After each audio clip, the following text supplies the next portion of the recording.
રાજ્યમાં મેઘાનો શાનદાર રાઉન્ડ ચાલી રહ્યો છે અને સતત વરસાદની આગાહી પણ સામે આવી રહી છે। ત્યારે આગામી દિવસોને લઈને હવામાન વિભાગની શું આગાહી છે તેની અપડેટ અત્યારે આપની સાથે શેર કરવા માટે હું જોડાઈ ગઈ છું। નમસ્કાર, હું છું દીપાલી।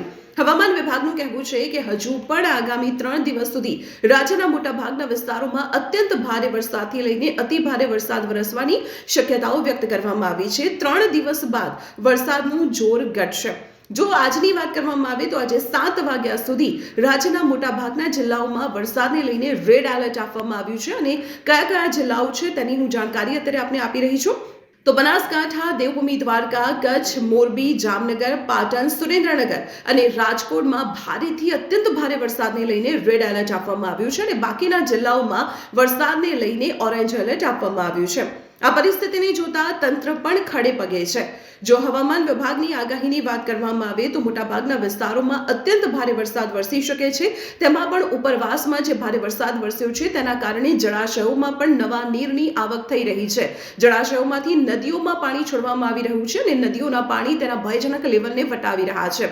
તાપી નદી હોય, વિશ્વામિત્રી હોય કે પછી અમદાવાદની સાબરમતી નદી, તમામ નદીઓ અત્યારે તેના રૌદ્ર સ્વરૂપમાં જોવા મળી રહી છે।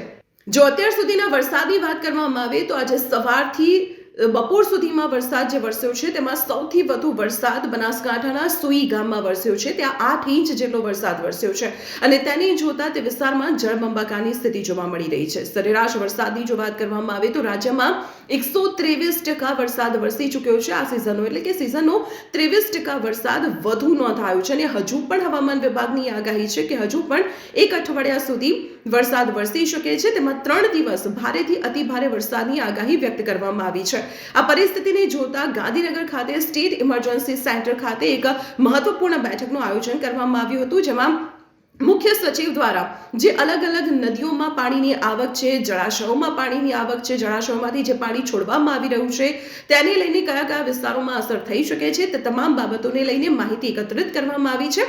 આ સાથે જ લોકોને પણ એલર્ટ કરવામાં આવ્યા છે। તેમાં પણ ખાસ કરીને જે નીચાણવાળા વિસ્તારો છે, નદી કાંઠાના જે વિસ્તારો છે ત્યાં લોકોને ખાસ એલર્ટ કરવામાં આવ્યા છે અને નદી કાંઠાના વિસ્તારોમાં લોકોને નદી કાંઠે ન જવા માટેની પણ સૂચના આપી દેવામાં આવી છે।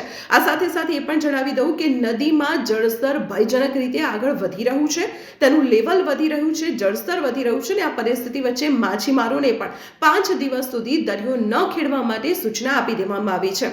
રાજ્યમાં ભારેથી અતિ ભારે વરસાદની આગાહીને જોતા તંત્ર પણ એલર્ટ મોડ પર જોવા મળી રહ્યું છે અને રાજ્યમાં કોઈ પણ કટોકટીની પરિસ્થિતિ સર્જાય તો તેને પહોંચી વળવા માટે રાજ્યમાં અલગ અલગ જિલ્લાઓમાં 12 NDRF અને 20 SDRFની ટીમોને પણ તૈનાત કરી દેવામાં આવી છે।